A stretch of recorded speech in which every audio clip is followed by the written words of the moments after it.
started. So good morning, everyone. And for those of you who are just joining, welcome to the 2022 Rural Health Equity Conference, our second day together.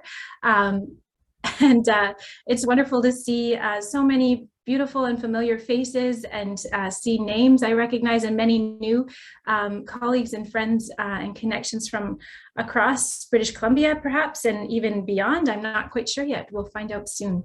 My name is Katrina Plamondon. I will be your host for this morning. And as we move through gathering together in this shared virtual space in between sessions as well, I'm joining you this morning from very close by. I live very close to Okanagan Lake. I was born beside Okanagan Lake and have spent much of my life admiring and walking beside it.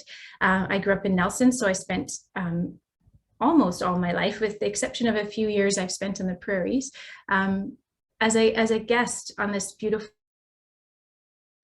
traditional territory of the Syilx people. And I'm very glad to have the opportunity to walk and to spend time outdoors in this space. I really have a deep gratitude every moment I get to spend time here. I also have deep roots and family ties to the prairies, to Treaty 4 area where my grandmother was born on Fishing Lake First Nation, and I'd like to acknowledge that space as well.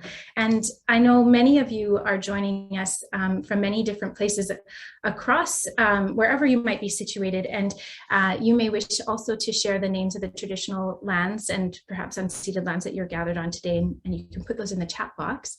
And if you're not sure where, what land your feet get the privilege of walking, we have a website where you can look that up and learn something. Jordy's just put that in the box.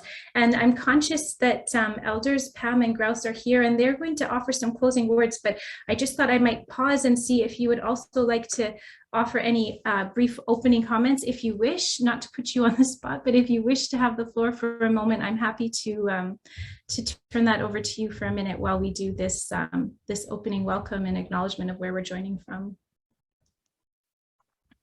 Good morning. Good morning. Grouse is going to offer a brief opening for us.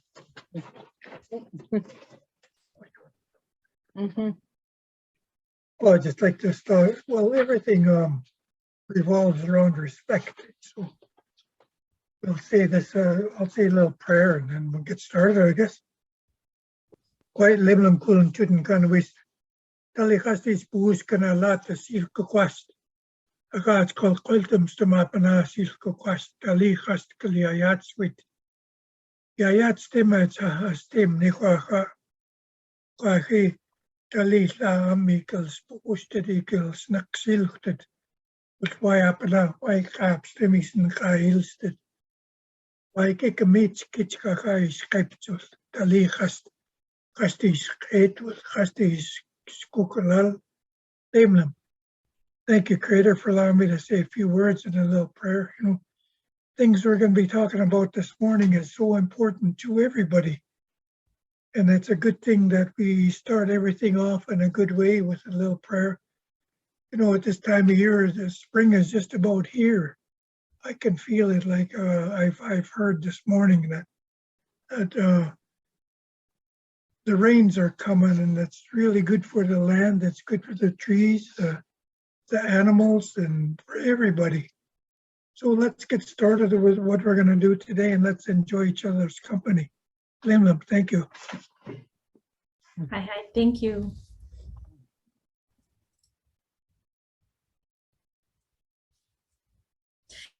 Thank you for starting us in such a beautiful way, and for sharing the words. I have a good friend who's an Okanagan woman who once said to me, she said that her language reflects the land, and the land reflects the language, and it's always very beautiful to hear. So I'm grateful for you sharing your words today.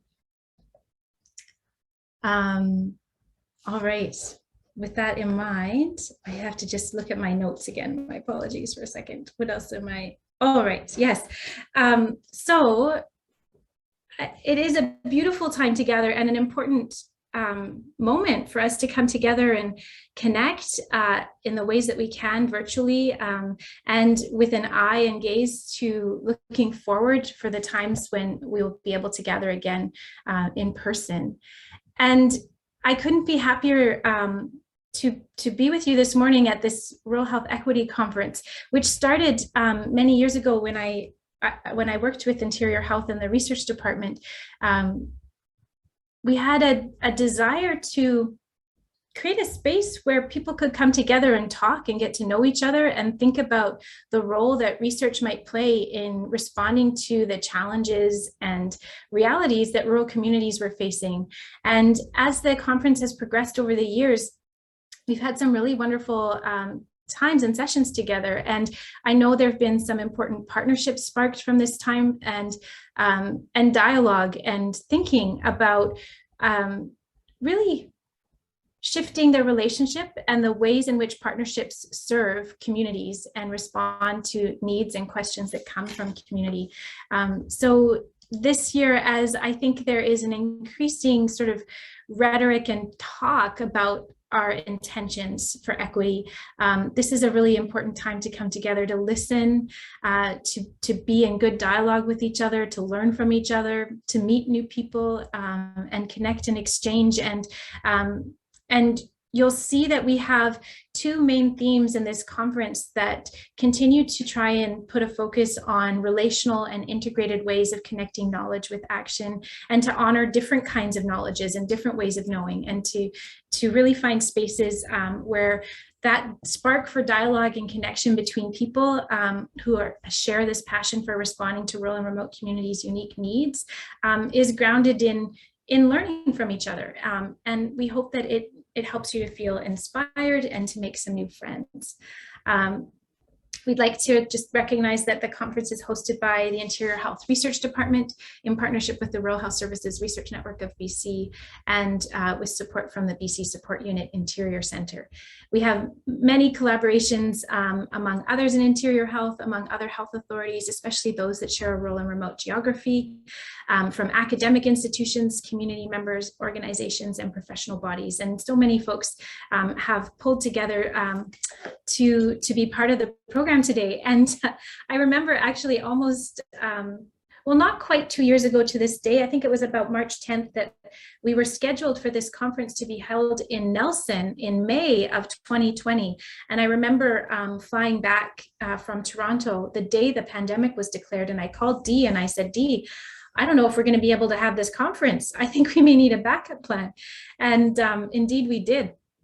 And so this conference and this event has been sort of reimagined a few times. And so it's with great excitement that I see so many of you joining today. And for those of you who prepared presentations and abstracts in advance, for that first May 2020, some of you are coming back to join us with lots having unfolded in the meantime. So I'm very happy that you came back to join us and continue the conversation. So we thank you for all of you who have put your hearts and hands and time into shaping this conference and reimagining it over the years. Although we're not in person as we had originally hoped, we still hope that this original intent of building meaningful relationships remains at the heart of our time together. So thanks for all of you who've come together. Thank you for joining us today. Thank you to Elders Pamela and Grouse and Knowledge Keepers from the Silk Nation. We'll come back to you at the end of the day, and we're grateful that you could be here with us today.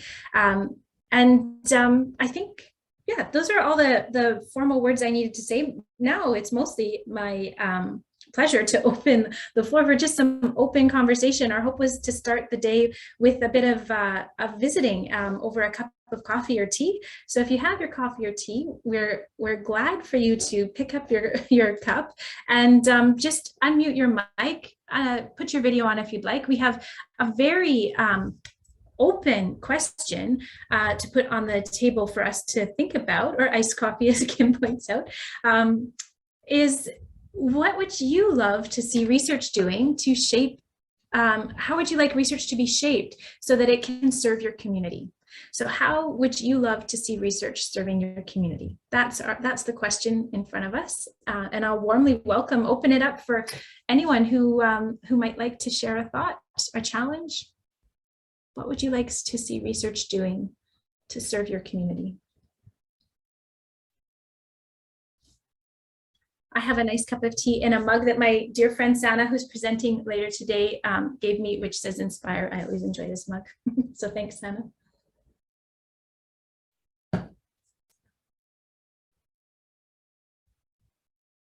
Does anyone have a provocative challenge, an idea, a wish, something you wish research was doing, could be doing more of? Katrina, it's Leslie. Hi, Leslie. Hi, I had a really interesting conversation yesterday with a nurse while watching our daughters play volleyball. And she feels like the divide between the universities and practice has become dangerous, in a sense that the new grads that are coming in just are not as prepared clinically as they used to be. And my mind kept bouncing to research, like how can we look at that from a research perspective? And I think, as I just stated on it overnight and this morning, I think it would be lovely, and of course you and I and others have been working on this for I don't know, like 17 years, to reduce that division between academia and practice and have it be more fluid. And I would extend that to community so that there's less segmentation and more fluidity and transparency between, so it doesn't matter where you're employed, that we're all collaboratively working together to solve current issues.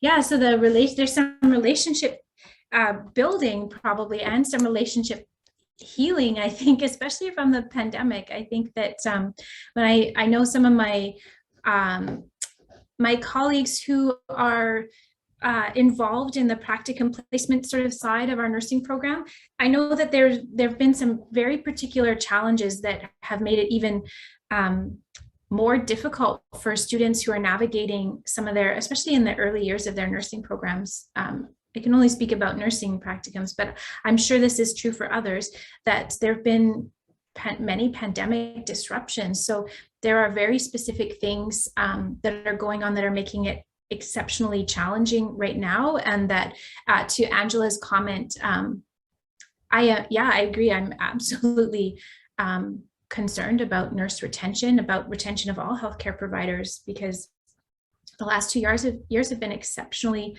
challenging. So we had a challenge of needing to reimagine that relationship maybe even before the pandemic, and now even more to do so now. Hi, Charlotte. Oh, you're on mute. Good morning, Katrina. How are you? I'm well, thanks. Nice to see you. Good. And hi, Kim. I think Kim has taken the brunt of all the changes and challenges. Yeah, there certainly very have been. Kind, Charlotte. Yeah. There's lots of us, though. It's not just me. There's a village. We're all helping each other. Yeah, absolutely, absolutely. Oh, it's a big endeavor. Yeah, for sure. Charlotte, did you have a wish for what research ought to be doing or could be doing to support communities? What research could be doing? Yes. Oh, Yeah. sorry. Yes, we're just having a bit of a open chat about the role, like what is our wish for research in terms of how it can serve communities? So if you had any other thoughts, and I see Jessie has a comment in the chat box too. Ah, okay. Oh, there's, how many people are here? Oh, 43 there's already. quite a lot. Yes. Yeah. But here, this is open conversation time. I think maybe you just popped into our conversation, but anyways, So I don't need to put you on the spot. If you Okay. have a thought, join us again. But maybe I'll read Jesse's comment in the meantime. So, oh, and Rachel also has one. So Jesse says that they're new to research and hope to learn from others about research supports and changes to healthcare policy. And they are interested in realizing how nurses can integrate research, into day-to-day work, and how nurses might be able to use findings in a way where, if nurses present this to those in positions of authority, could think about actually affecting change. I love that comment, Jesse, because I think that one of the things I always hope from folks when I'm working with them about equity work or thinking about how we can integrate equity considerations, I think it's so important for us to think about our spheres of influence. So nurses in direct practice have a sphere of influence, as do other direct care providers, and so do those in positions of authority. And so how can we all take that up and think about research and its sphere of influence serving in a good way? Yeah. And Rachel's saying that their mic doesn't work.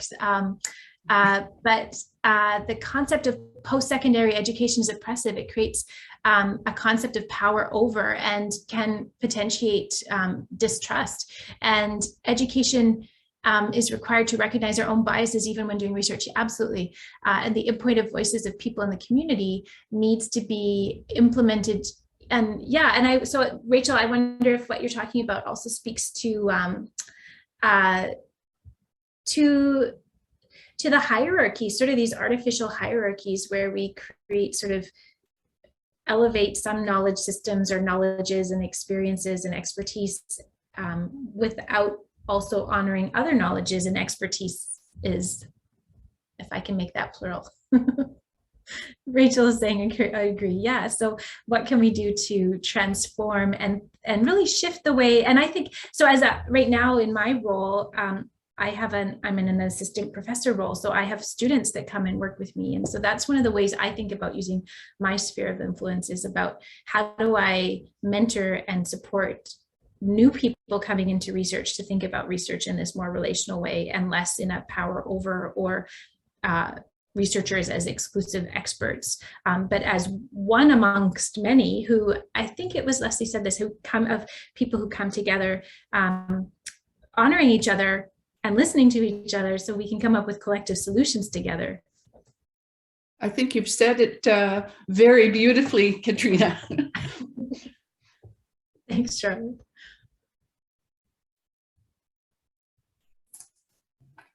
Hi, good morning. Thank you guys for hosting this and all your hard work for a great day ahead. I just have a couple of comments. Although many great presentations today, I just want to put a plug in for Out on My Own, which does speak to the new graduate nurses who are coming out on their own. And Dr. Judy Dukeshire from TRU talks about what they go through, and she has an amazing envisionment of how to support the new grads to weather the storm and having those supports in place. So I invite you, if that's something that you're really interested in how to support our new grads as they transition. So she's been working with Royal Inland Hospital, and I've been working with her, and some great tools and opportunities for relationship building that she has in mind, both within Interior, but also across Canada. So yeah, and then I just wanted to say thank you. Thanks, Andrea. And I private messaged you, and Angela's also messaged the same question. So I think there is interest, absolutely. And if you have a link, then this is a great place to share. We can put this in. Oh, and the presentation will be at 10:30 in Zoom room A. I just thought, so my second thing was that we had we hosted a Friday night journal club last week, and it was, it had opportunity to grow. There weren't a ton of people there. We thought, Friday night, end of the week, people are exhausted, but hey, come out and learn and talk of how do we debunk research and how do we get that research into practice quickly. so that we can have quality and quality of care. And so that was a really fun opportunity to talk with point of care nurses and colleagues who are doing amazing work, and kind of how they read research articles and some of the challenges that they find, and how hard it is to kind of bring all that information together in a concise manner to enact change. And never mind being overwhelmed and working a lot. So that was a great opportunity to bring people together, and I think it'll just continue to build. So I was really excited about that. Sounds like a great community and space for connecting. Mm-hmm.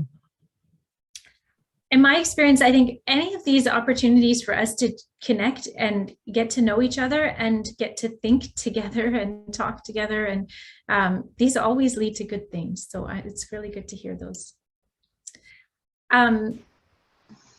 We have time for maybe one more thought, and then I have a little bit of housekeeping things I have to turn us over to before we open the breakout session. So is there anyone else who had a thought that you really hoped you could share this morning?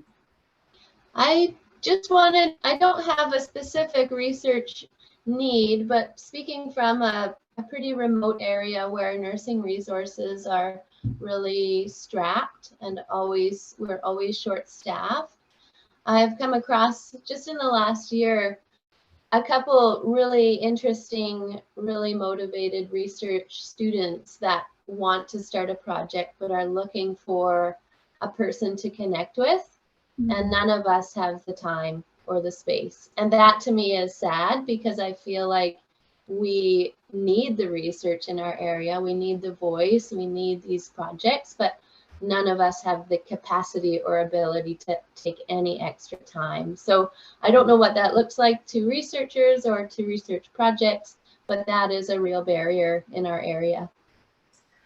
Thank you for sharing that, Angela. It sounds like a very specific challenge that is worthy of bringing back to those of us who are situated in universities and thinking about our mentoring and how we can create some of those pathways. I know these are things that we've talked about in a few different ways over the years, including having sort of academic mentoring models around practice-based, like very, very contextualized and to scale evidence-informed responses to practice challenges that people are grappling with in their day-to-day work as they're trying to work in that day-to-day demand. So it certainly piques a flag for me of the value of perhaps coming back to that. And yeah, Dee, I was just thinking, it makes me think about that practice-based research challenge again.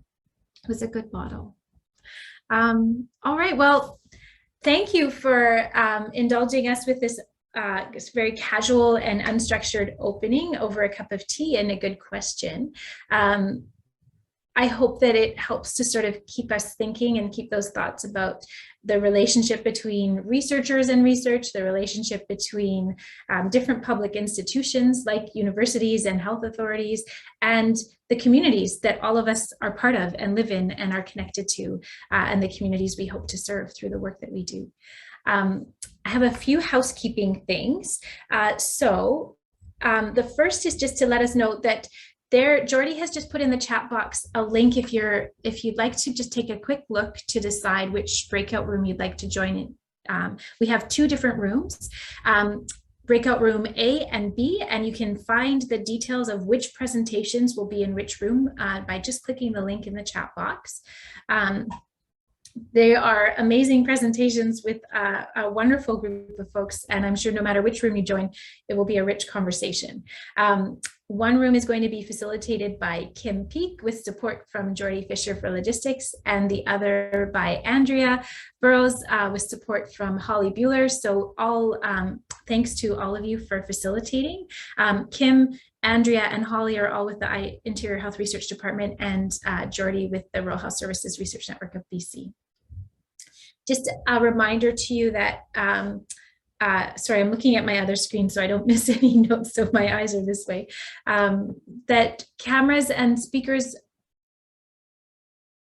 oh, we would really love to see you. So when you're speaking and when there's time for conversation, because the presentations all will have time for conversation, we'd warmly welcome you to put your camera on, unmute your mic, participate, and be really thinking about this time, not in a sort of traditional conference where you just go sit and listen, but actually one that where you get to have a voice, because your perspectives, thoughts, experiences, wishes, challenges, all of these matter. So please, please feel free to be an active participant in the room that you join. We are recording the sessions. There are 6 presentations, each are 30 minutes with some time for conversation, and they're set back to back. If you're watching from the Feedloop platform, you are free to click the Zoom link at the bottom of that page, and you can enter Zoom directly at any time. And this might change if anyone's having difficulty with their microphone or camera, that might solve the problem for you. You will have the choice. So in a moment, there will be a pop-up screen that will invite you to join whichever room you wish to join. So just select the room, A or B, and you will be automatically added to that room. Sage will be here to help anyone who might need some support and assistance. And I think that's it. If there are any questions, you can let us know, or just stick around for a moment. We'll be here to help. And we'll join you back in this larger group setting between 12:30 and 1 p.m. For some closing remarks and just an opportunity to set us off for the rest of our day in a good way.